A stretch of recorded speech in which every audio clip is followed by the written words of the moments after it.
welcome to my misery.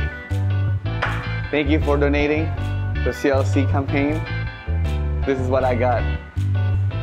God bless you. Today we're gonna be visiting our dear friends Eric Estrada's salon. It's right there.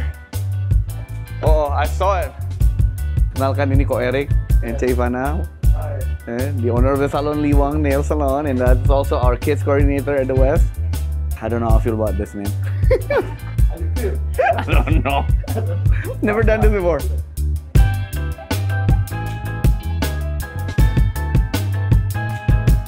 For extra 200 mil, I'll dye my eyebrows. Don't put this in the video, please. They would do that. Don't do it.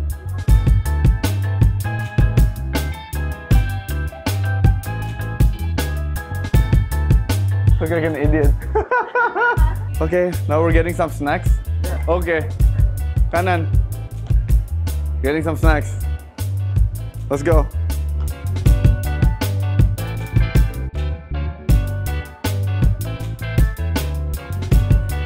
Merci Bu. Mohon maaf ya, ini saya bukan bikin konten apa-apa sih, cuma memang lagi semir. Ya, enggak apa-apa Kak.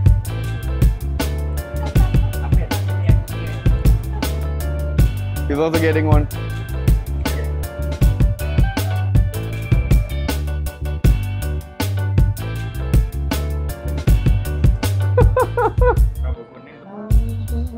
Memang saya keturunan Naruto kayaknya, rambutnya memang orange.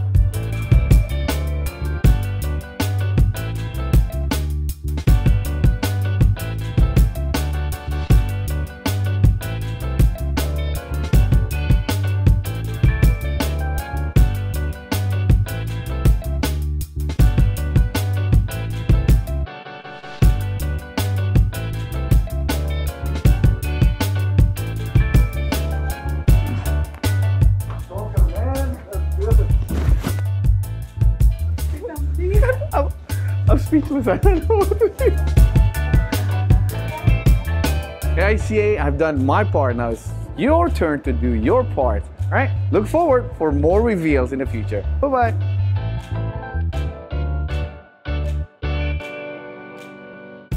Kita telah berhasil mengumpulkan 5,2 miliar atau 69% dari target sebesar 7,5 miliar rupiah untuk membangun Community Leadership Center. Tinggal 2,3 miliar lagi untuk mewujudkan CLC menjadi kenyataan. Sebagai apresiasi karena telah mencapai 60%, Pastor Fish telah mewarnai rambutnya dan akan ada milestone seru lainnya di 70% dan selanjutnya. Kunjungi CLC Corner di lobi untuk mengetahui lebih lanjut. Mari kita bersama mengubah kehidupan dan mentransformasi kota kita.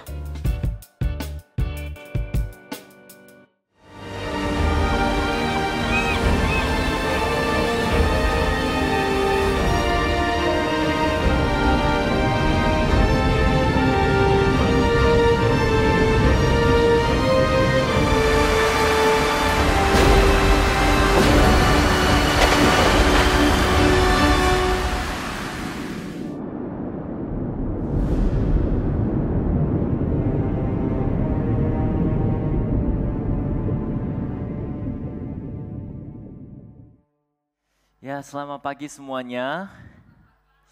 Selamat pagi. Saya pertama kali lihat tempatnya Pak Eric ya. Tapi wow, Pak Fish cukup menderita. Jadi saya mau mengucap syukur kepada Pak Fish, tapi lebih lagi kepada semua orang yang sudah memberi sumbangan buat CLC. Mari kita tetap memberi buat CLC karena tahun depan kita punya rencana oleh bantuan Tuhan kita bisa membangun CLC. Jadi mari kita tetap kasih untuk menyumbang ke CLC dan kiranya Tuhan bisa memberkati kita supaya kita bisa membangun tahun depan Community Leadership Center. Amin. Amin. Hari ini sebelum kita lanjut saya juga mau menginformasikan bahwa kita akan mempunyai suatu training buat semua volunteer, semua orang yang melayani di ICA Surabaya. Kita akan mempunyai equip, yaitu adalah suatu training supaya semuanya bisa menangkap visi dan nilai-nilai ICA dan juga bagaimana dan kenapa kita sedang melayani sebagai volunteer di ICA Surabaya. Saya mau mengundang saudara-saudara datang juga. Pastor John akan berbagi tentang apa itu leadership. Jadi saya ingin mengundang siapa saja yang ingin datang untuk belajar tentang apa itu melayani sebagai volunteer di ICA dan juga apa itu untuk menjadi leader, seorang leader. Silakan datang ke ICA Surabaya tanggal 8 buat barat ya, tanggal 8 Oktober buat barat jam 6.30 di sini ya. Dan terakhir kita sedang bersiap-siap buat Christmas. Setiap tahun di ICA Surabaya kita sangat senang untuk bisa mempunyai suatu produksi Natal yang besar dan kita harap tahun ini juga ada banyak orang yang bisa diundang, teman-teman, orang yang belum percaya Tuhan Yesus dan untuk berbagi tentang Injil di dalam Kristus. Jadi kita akan bersiap-siap buat Christmas production dan saya mau mengundang kalau saudara-saudara belum pernah, mungkin ini adalah salah satu hal yang saudara-saudara bisa berdoa dan kalau Tuhan kasih hatinya, kalau itu silakan volunteer untuk Natal 2025. Saudara bisa langsung scan QR code-nya, kalau gitu ada formulir dan saudara bisa masukkan informasi dan kita akan bantu saudara-saudara supaya bisa melayani di tempat yang cocok buat saudara. Mungkin bisa juga sebagai penyanyi atau orang yang dance atau mungkin sebagai orang yang pakai kamera atau berbagai macam hal. Misalnya saudara-saudara itu ternyata baik sekali untuk melakukan makeup, ya. Itu adalah salah satu hal yang kita selalu perlu buat Christmas production. Jadi tolong scan formulir ini supaya saudara-saudara juga bisa volunteer buat ini. Nah hari ini kita akan masuk seri yang baru dari buku Yunus. Saya mau berdoa sebelum kita mulai. Mari kita berdoa. Tuhan, kami mengucap syukur sekarang kita sudah ada di akhir bulan September. Tahun ini kami mengucap syukur atas setiap hal yang Engkau sudah melakukan pada tahun ini. Kami berharap saat kami membaca buku Yunus dan juga melihat setiap ayat-ayat yang ada di dalam buku Yunus, Tuhan berfirmanlah kepada setiap kami. Pagi hari ini juga berfirmanlah kepada setiap kami yang menghadiri ibadah ini. Di dalam nama Tuhan Yesus kami berdoa. Amin. Nah, saya mau bertanya kepada saudara-saudara. Coba pikirkan ya. Apakah satu hal di dalam kehidupan saudara yang jika Tuhan minta Anda lakukan, Anda akan berkata, ya Tuhan jangan. Jangan Tuhan. Apa satu hal yang mungkin saudara-saudara bisa memikirkan? Kalau Tuhan minta Anda lakukan itu, Anda akan berkata, atau Tuhan tidak mungkin, jangan. Ya, mungkin mengampuni orang yang sangat melukai Anda. Atau memberi secara murah hati saat terasa secara finansial sangat sulit. Atau mungkin Tuhan membuka hati, memanggil saudara ke peran yang baru di dalam kerja. Atau mungkin juga masuk ke dalam pelayanan. Mungkin di antara saudara-saudara tidak pernah menyangka, saya akan menjadi seorang pastor. Di antara saudara-saudara juga pagi hari ini mungkin, ya, jangan bilang, oh bukan saya loh Pastor Sam. Itu mungkin adalah tanda. Ya. Seperti Yunus, kita baca buku Yunus. Cerita Yunus adalah sebuah cerita di mana seorang yang sudah terpanggil Tuhan dipanggil untuk melakukan hal yang tidak ingin dia lakukan. Dan dia lari dari Tuhan. Jadi kita selama 4 minggu ini akan melihat seri ini yang ternama Tenggelam. Dan kita bisa belajar di mana di dalam kata-kata tenggelam ini, kita semakin kita masuk ke dalam dosa, kita bisa tenggelam, kita bisa jatuh dalam ke tempat yang sangat buruk.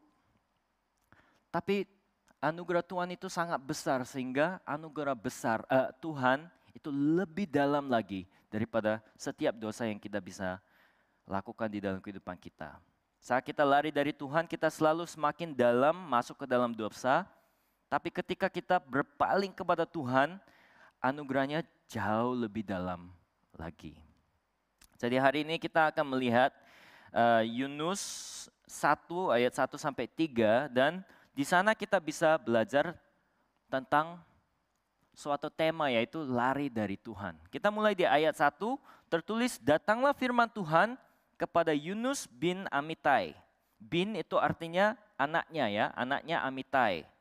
Demikian, bangunlah, pergilah ke Niniwe, kota yang besar itu, berserulah terhadap mereka karena kejahatan mereka telah sampai kepadaku.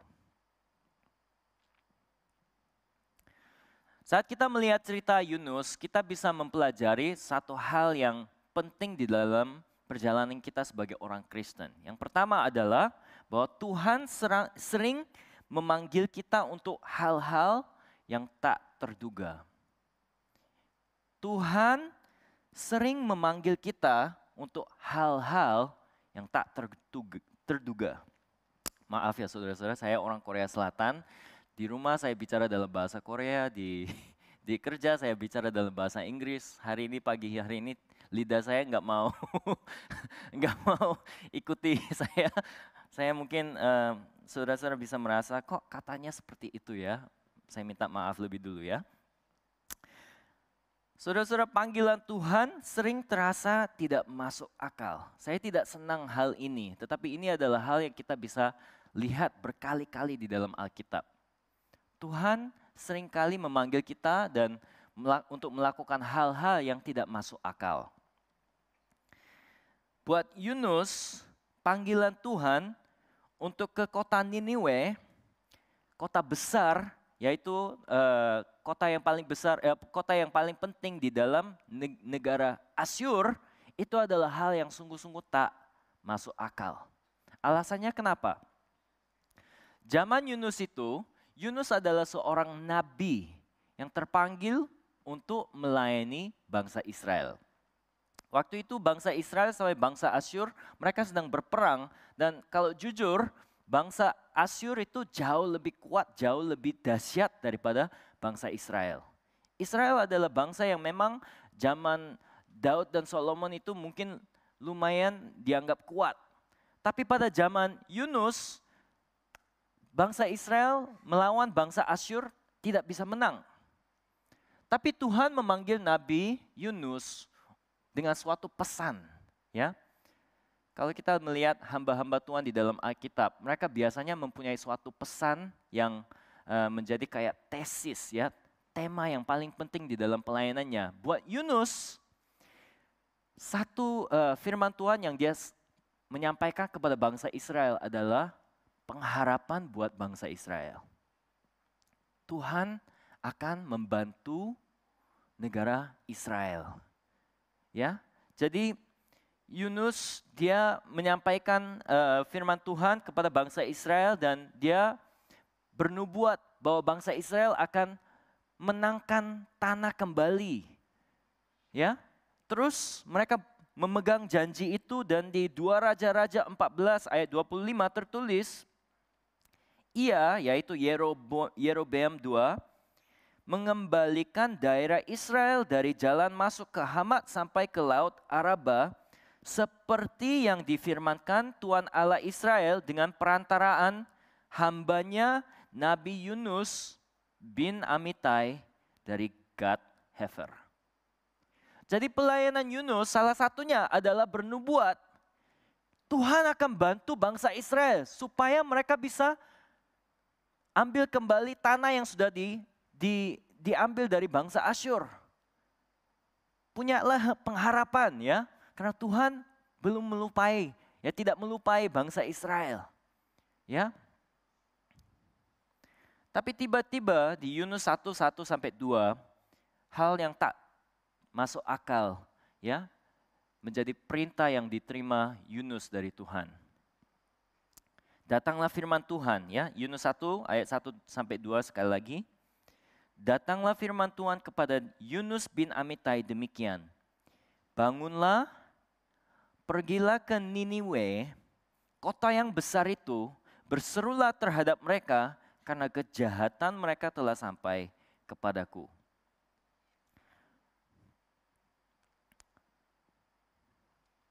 Mungkin kita tidak bisa mengerti rasa pedihnya ya yang ada di dalam hati Yunus kalau dia terima sebuah perintah seperti ini. Mungkin saya tidak suka bicara tentang sejarah karena kita adalah gereja yang internasional dan ada banyak bangsa yang berkumpul di tempat ini, jadi saya hati-hati ya tentang sejarah. Saya tidak mau bicara atau ngomong hal yang mungkin membuat orang merasa tidak enak. Tetapi misalnya ada negara yang dijajah oleh negara yang lain. Yunus itu seperti seorang pendeta atau pastor yang diberi suatu nubuat dari Tuhan. Tuhan bilang, hai, kalian akan memenangkan tanah dari orang yang menjajah kamu. Terus bangsa itu mempunyai pengharapan. Dan ternyata nubuat itu terjadi. Tapi tiba-tiba Tuhan bilang kepada pastor itu, nah sekarang kamu tinggalkan bangsamu, pergilah ke bangsa yang menjajah kamu. Dan kamu khotbah kepada mereka, kamu melayani mereka. Yunus sangat tidak menyukai panggilan yang diberi kepada dia. Itu tidak masuk akal.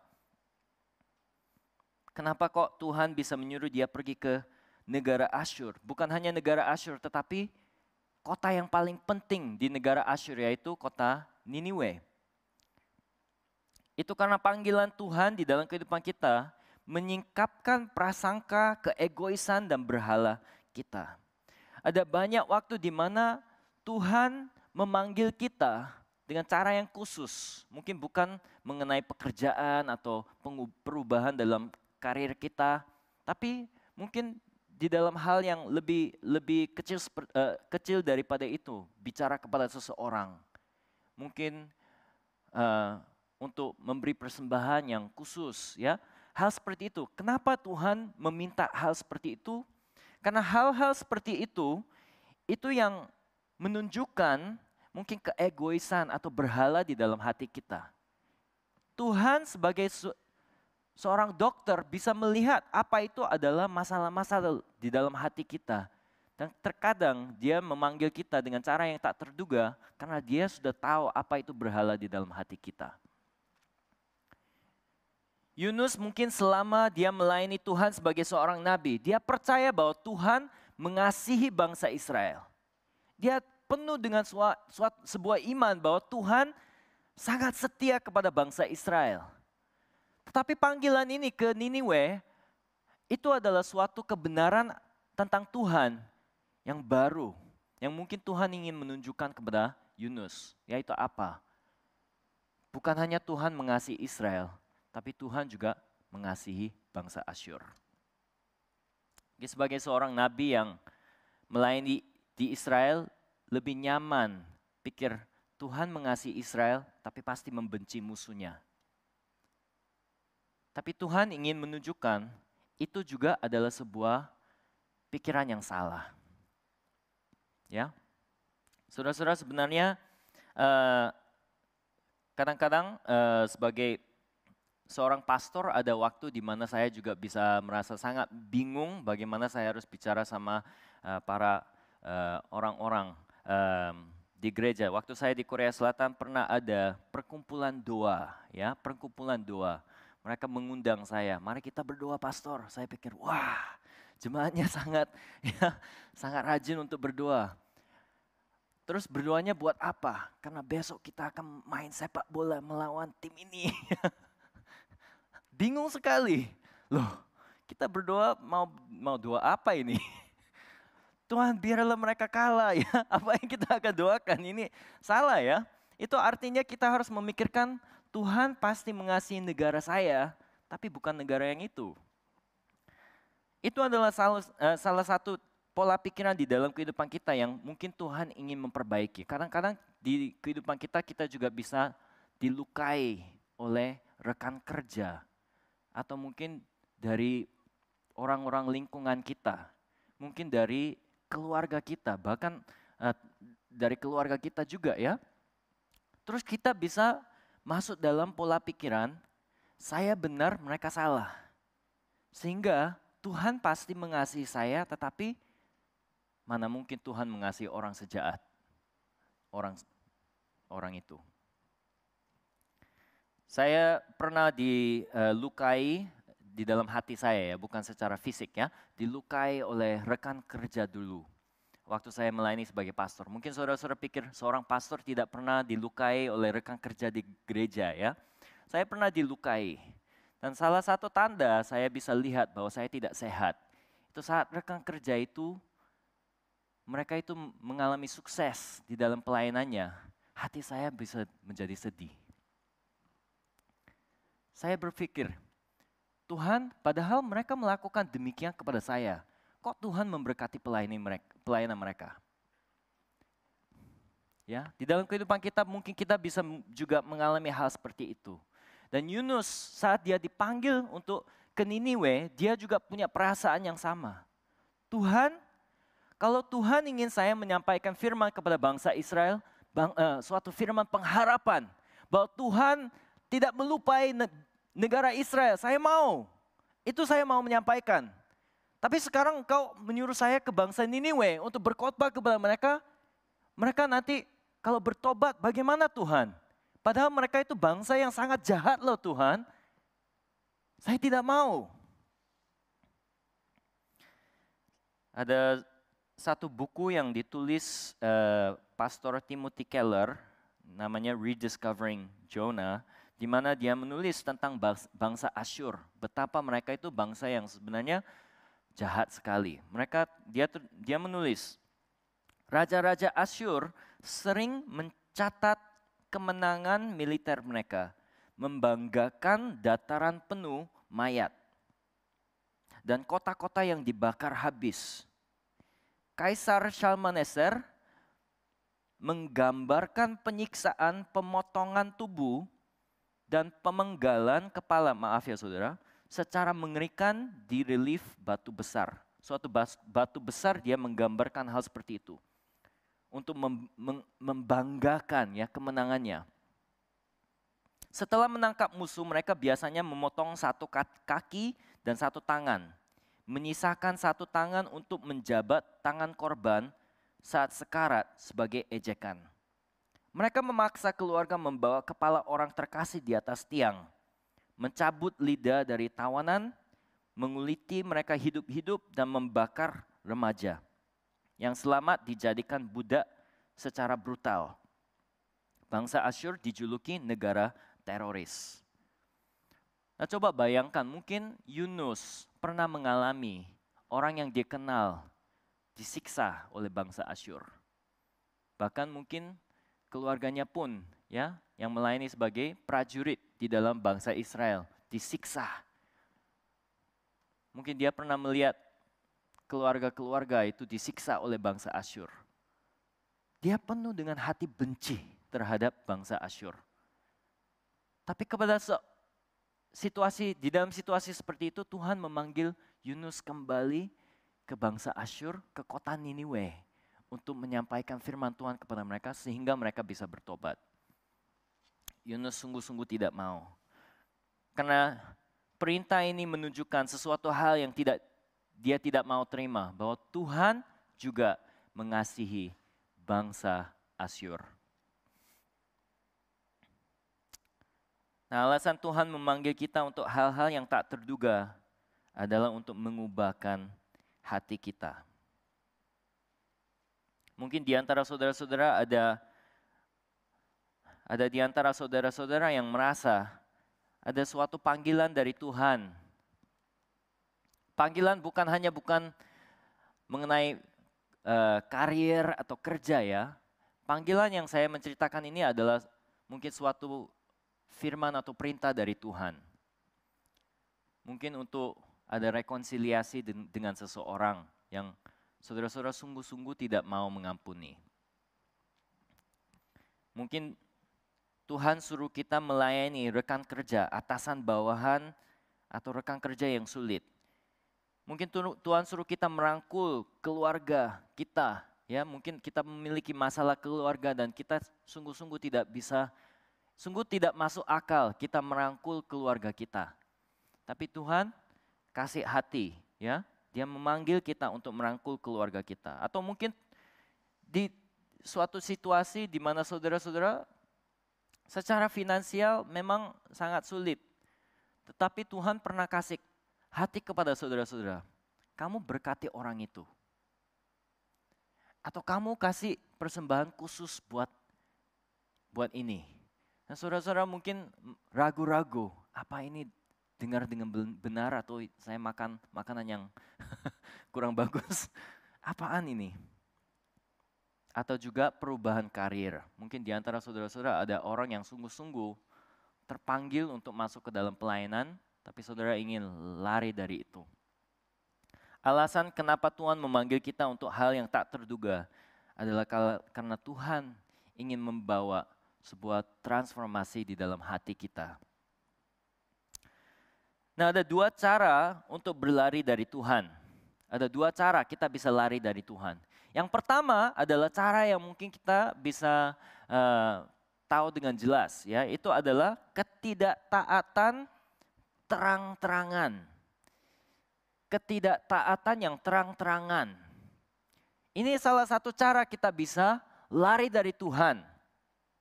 Kalau kita lihat Yunus, dia persis melakukan ini. Ketidaktaatan yang terang-terangan. Yunus disuruh ke kota Niniwe, tapi di Yunus pasal 1 ayat 3 tertulis, tetapi Yunus bersiap untuk melarikan diri ke Tarsis, jauh dari hadapan Tuhan. Sebenarnya kita tidak bisa jauh dari hadapan Tuhan, tapi mungkin jauh dari panggilan Tuhan, ya. Ia pergi ke Yope dan menemukan kapal yang akan berlayar ke Tarsis. Ia membayar biaya perjalanan lalu turun ke dalam kapal itu untuk berlayar bersama-sama dengan mereka ke Tarsis, jauh dari hadapan Tuhan. Ada sebuah peta yang kita bisa lihat mengenai orang-orang yang sedang kayak komentar-komentar. Mereka bilang biasanya Tarsis itu bukan yang dekat Jopa itu, ya. Orang-orang mungkin bisa pikir, oh tidak terlalu jauh ya. Ternyata Yunus itu masih baik hati, ya. Tuhan menyuruh dia ke Niniwe, mungkin dia ke Tarsus. Tapi mereka bilang sebenarnya Tarsis yang ada di dalam Alkitab lebih seperti Tartessos yang ada di Espanyol, ya. Di bayangan seseorang dari bangsa Israel itu adalah tempat yang paling jauh dia bisa pergi. Artinya Yunus itu sungguh-sungguh tidak mau melakukan kehendak Tuhan. Mungkin kita pernah merasa Tuhan terus membuat hati kita tidak terasa nyaman terhadap seseorang. Saya harus rekonsiliasi sama orang itu. Tapi pas kita masuk ruangan, kita ke tempat yang paling jauh dari mereka. Kita tidak mau bicara sama mereka. Jadi kita tahu kalau saya langsung bertemu dengan mereka, ya terpaksa saya harus rekonsiliasi. Saya mau ke tempat yang paling jauh. Atau mungkin saya melihat mereka di sini, saya ke arah yang ya lari dari mereka. Itu adalah ketidaktaatan terang-terang. Tetapi ada cara yang kedua, ketaatan yang selektif. Nah, banyak dari kita senang untuk melakukan hal ini karena kelihatannya seperti kita masih taat kehendak Tuhan. Ketaatan yang selektif adalah satu cara di mana orang-orang seringkali tidak taat kepada kehendak Tuhan terhadap mereka. Di dalam Lukas 15, tidak ada ayatnya ya, Lukas 15, Yesus pernah menceritakan tentang dua anak. Anak yang lebih sulung ya, anak sulung, dia tidak pernah meninggalkan rumahnya bapa. Tapi di dalam cerita itu ada anak bungsu. Dan anak bungsu itu adalah anak yang kurang ajar. Dia minta uang dari bapaknya sebelum bapaknya meninggal. Dia sudah bilang, saya minta semua uang yang nanti kamu akan kasih kepada saya saat kamu meninggal, kasih sekarang saja. Terus dia meninggalkan sisinya Bapa untuk hidup sendiri. Cara ketidaktaatan yang terang-terangan adalah seperti anak bungsu itu. Tapi anak sulung meskipun dia hidup bersama dengan Bapa, melayani Bapanya, mungkin seperti kita bisa merasa saya masih melakukan banyak hal demi nama Tuhan loh. Dia hidup di sisi Bapanya, tetapi pada saat Bapanya ingin mengampuni anak bungsu, dia tidak bisa terima. Saya tidak bisa terima. Itu adalah cara kedua kita bisa lari dari Tuhan. Mungkin di antara kita ada kita yang bisa merasa, saya bisa taat kepada Tuhan mengenai ini. Tapi finansial saya, Tuhan jangan ganggu.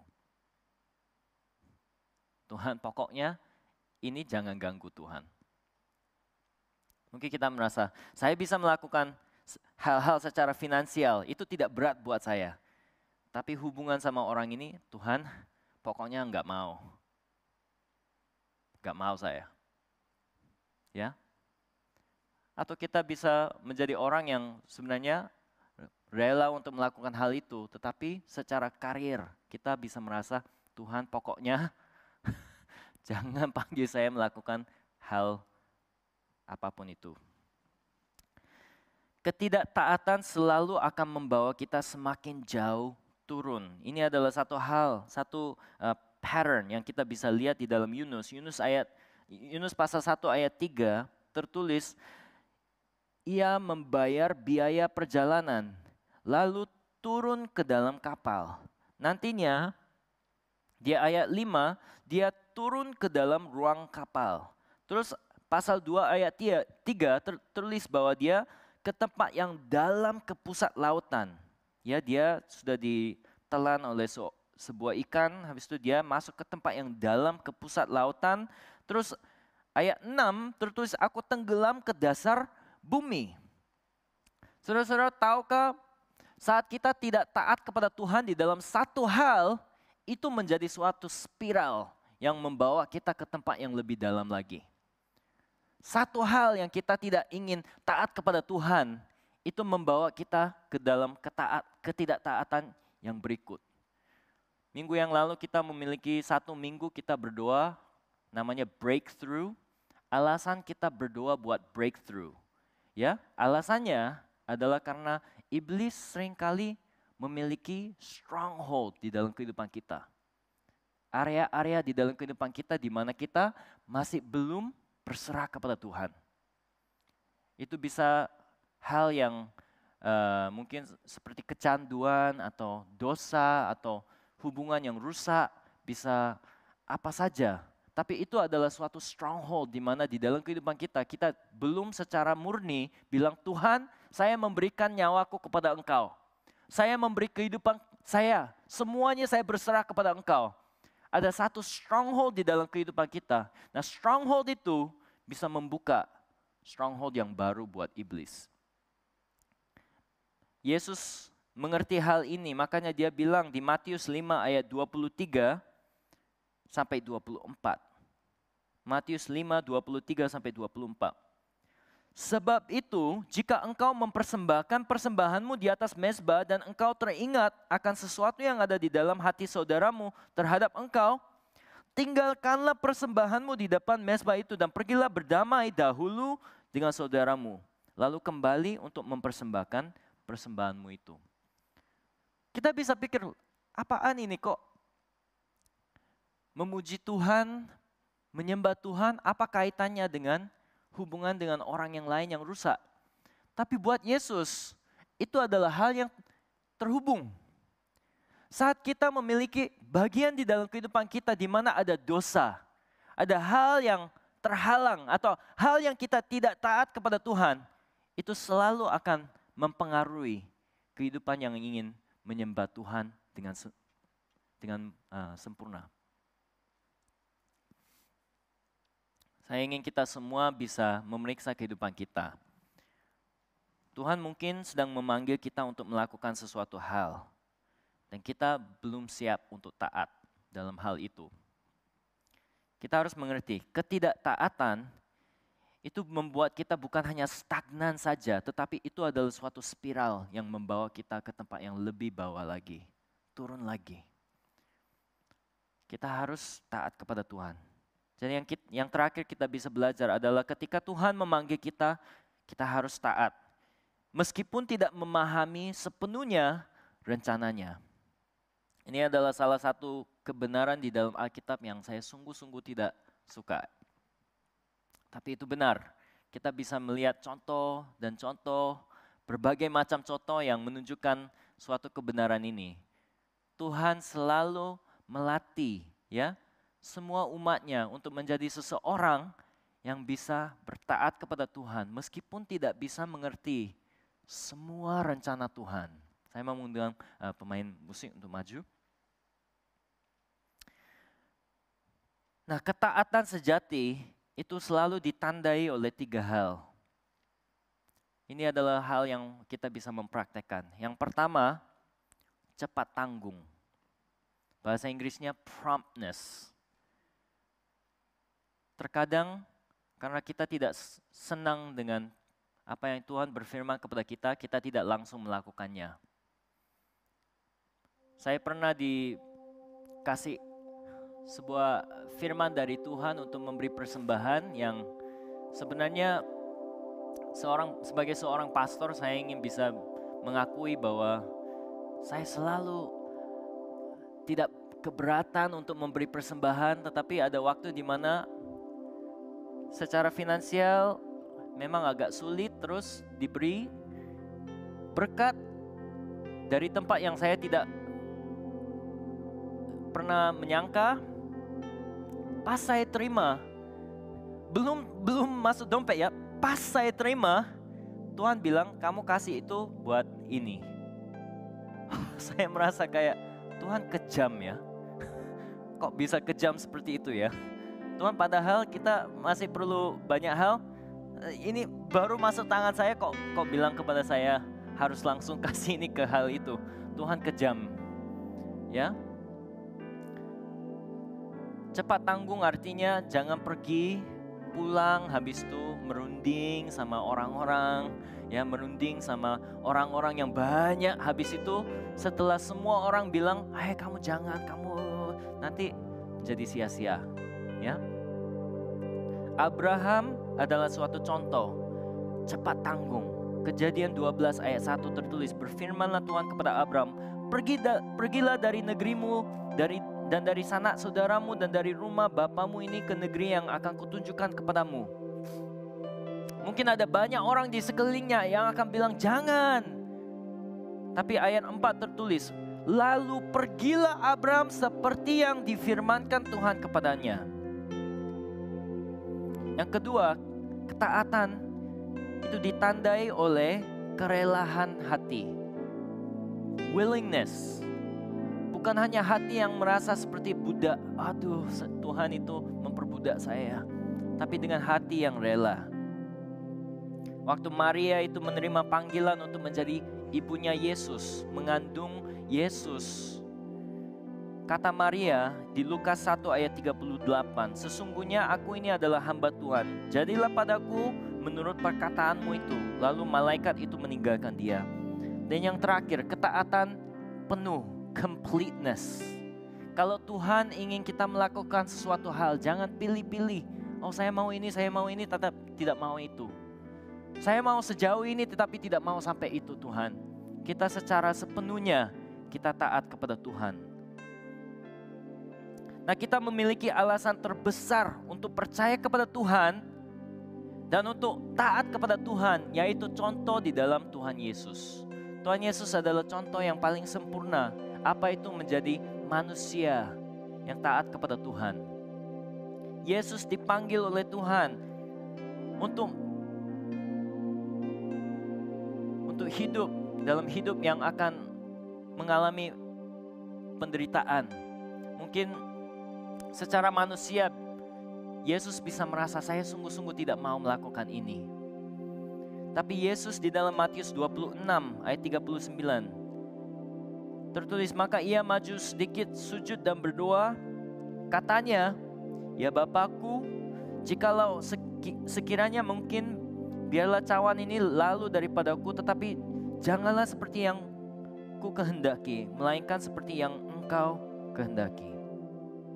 Saudara-saudara, apakah saudara sedang lari dari panggilan yang tak terduga dari Tuhan? Apakah kita sedang tidak taat secara terang-terangan atau mungkin hanya taat secara selektif saja? Mungkin kita bisa merasa aman karena kita memang taat secara selektif. Ada beberapa hal yang kita taat, jadi kita bisa seperti anak yang sulung, kita menganggap saya itu setia kepada Tuhan.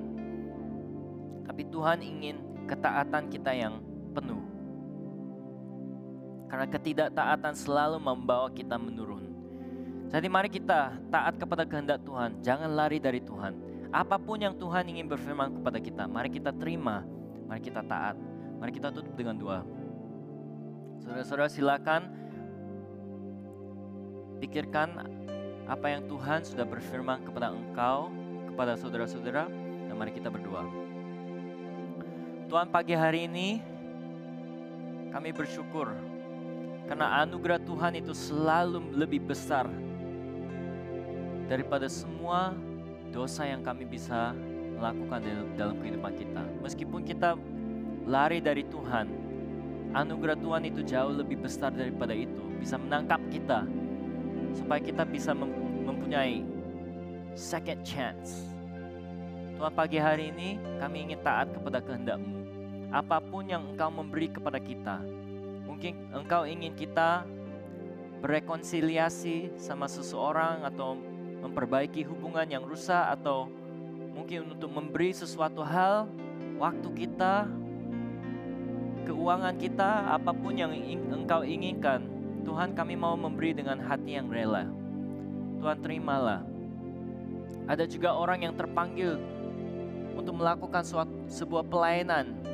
Mungkin bukan sebagai seorang pastor, atau mungkin sebagai seorang pastor, mungkin sebagai seorang yang akan melayani rekan kerja atau daerah di dalam kota Surabaya, di luar. Tuhan, biarlah kami bisa taat kepada panggilan-Mu. Pagi hari ini kami ingin Tuhan mengutus kami semua seperti Yunus, sebagai seorang nabi, sebagai orang yang terpanggil, sebagai hamba-Mu untuk pergi melayani-Mu. Tuhan, utuskanlah kami semua. Kiranya kasih anugerah Yesus Kristus, kasih Allah Bapa, dan pesertaan Roh Kudus bisa di atas setiap orang yang beribadah pada pagi hari ini. Di dalam nama Tuhan Yesus kami berdoa. Amin. Amin. Puji Tuhan. Terima kasih saudara-saudara. Selamat hari Minggu dan sampai jumpa minggu depan. Kami senang Anda bergabung dengan ibadah ICA hari ini. Selamat berakhir pekan dan sampai jumpa minggu depan. Tuhan berkati Anda dan keluarga. Mari membuat hidup lebih baik dan mengubah kota kita. Bergabunglah dengan kami dalam penggalangan dana untuk membangun Community Leadership Center dan gereja di Surabaya. Cukup scan kode QR ini untuk berdonasi. Kunjungi juga stand CLC di lobi untuk mempelajari informasi lebih lanjut. Bersama-sama ICA, mari kita mengubah kota kita. Mari bergabung dalam Equip Night jam 6.30 malam di ICA East pada Rabu 1 Oktober dan di ICA West pada Rabu 8 Oktober. Kita akan belajar tentang Ministry 101 dan kepemimpinan. Tidak perlu registrasi, tapi kamu bisa kirim pertanyaan terlebih dulu seputar pelayanan dan kepemimpinan melalui QR Code yang ada di layar. Jangan lupa makan malam terlebih dahulu. Mari kita belajar, bertumbuh, dan melayani bersama-sama. ICA, Natal segera tiba dan kami ingin mengajak Anda terlibat dalam Christmas Production. Ada banyak pilihan posisi untuk Anda. Daftarkan diri melalui link ini atau scan QR Code di layar. Mari persiapkan Natal bersama-sama. ICA Social Ministry dan ICA Youth akan mengadakan Christmas Outreach untuk keluarga YDP. Mulai September hingga Oktober kami akan mengumpulkan donasi pakaian layak pakai untuk keluarga yang membutuhkan. Donasi dapat diberikan di booth CLC yang ada di lobi ICA. Pakaian dibutuhkan untuk semua usia dan harus dalam kondisi baik. Untuk informasi lebih lanjut, silakan scan QR Code yang ada di layar. Memberikan persembahan menjadi semakin mudah.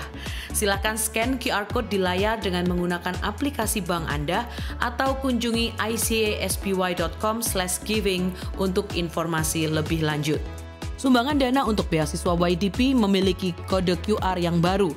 Dana beasiswa YDP membantu anak-anak remaja kurang mampu di komunitas agar dapat mengejar impian mereka untuk mendapatkan pendidikan di perguruan tinggi. Pemberian untuk program ini sekarang memiliki kode QR sendiri, sehingga akan lebih mudah untuk Anda memberi dan mendukung impian anak-anak di YDP. ICA membuka kesempatan untuk Anda dapat bergabung menjadi volunteer di ICA untuk melayani dalam bidang service media dan juga hospitality. Untuk mendaftarkan diri menjadi volunteer di ICA, Anda bisa scan QR code di layar atau di meja informasi yang ada di lobi. Mari melayani Tuhan dan memberkati gerejanya. Kelompok kecil adalah cara terbaik untuk terhubung dan bertemu dengan lebih banyak teman di ICA. Apabila Anda belum tertanam dalam komunitas Go Group di ICA, silakan kunjungi website ICA atau buka dari aplikasi Church Center untuk menemukan Go Group yang tepat bagi musim kehidupan Anda saat ini. Mari bertumbuh melalui Go Group. Kami rindu untuk bisa mendoakan Anda. Bagikan pokok doa Anda melalui tautan bit.ly/ICA Prayer Online dan bersama kita melangkah dan percaya bahwa Tuhan bekerja. Bergabunglah dalam doa online ICA setiap Selasa malam pukul 7:30 melalui Zoom. Cek sosial media kami setiap hari Selasa untuk informasi link tersebut. Mari bersekutu dalam ibadah serta doa bersama. Tahukah Anda bahwa catatan khotbah ICA dapat ditemukan setiap minggunya di aplikasi Alkitab YouVersion? Setelah mengunduh aplikasi YouVersion, cukup klik Events, ketik lokasi ICA Anda di hari itu, yaitu ICA West atau ICA East, untuk menemukan catatan khotbah dan semua ayat Alkitab untuk khotbah hari Minggu tersebut. Selamat mencoba! Untuk informasi lebih lanjut tentang kegiatan di gereja ICA, tautan penting, pengumuman yang mungkin terlewatkan, serta form pendaftaran, silakan mengunduh aplikasi Church Center, satu aplikasi untuk semua informasi tentang ICA Surabaya. ICA mengadakan ibadah setiap minggu di gereja dan juga online di YouTube channel ICA Surabaya. Bergabung bersama kami setiap hari Minggu untuk menyembah dan belajar firman Tuhan bersama-sama. Ikuti sosial media ICA Surabaya di YouTube, Facebook, Instagram, dan Spotify. Anda dapat menemukan berbagai informasi, playlist musik, video, renungan, dan lainnya.